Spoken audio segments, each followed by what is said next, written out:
长达2年外以前，改变了所有人的生活习惯。真侪民众为了减少出门采购的机会，纷纷伫网络顶选买。台南市政府看到民众购物习惯改变，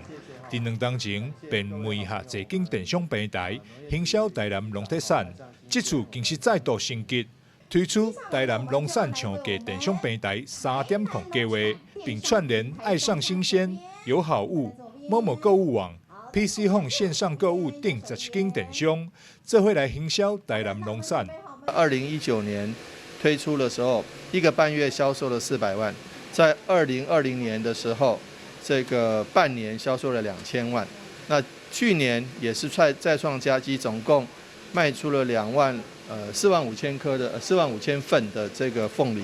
还有许许多多的农特产品哈。那还有哈密瓜，原先只打算卖500颗，结果卖了2500颗，这些都是直接让产地跟消费者减少中间剥削，而且让农民直接获利的线上销售。那我想说，今年还要扩大举办。那面对这个中国大陆这个停止台湾的这个石斑鱼其实台南也有石斑鱼养殖，我们也会运用一些线上的这个购物或是线上的农特产品的这个通路，能够让一些国内的市场能够更加认识优质的台湾农特产品。我们的电商平台的数量从以前的7家到去年的8家，到今年我们要增加变成17家。那我们今年整个做法也不一样，我们包括有知名艺人会到我们的产地现场来带领我们全国的观众来做一个产地的旅游。那我们也会跟 TVBS 时尚玩家来做一个合作，来做一个推介。那我们也会找我们时尚的网红来分享采购的经验，还有揪团来做一个采购。那我们整个品项也从原来的30项增加到60项。那期间也从今天6月14到明年的2月14号，所以涵盖整个过年期间。电商平台执行长张佑成表示，台南市是全台上重视农业发展的城市，为一开始只有几间电商，到现在总共有17间加入，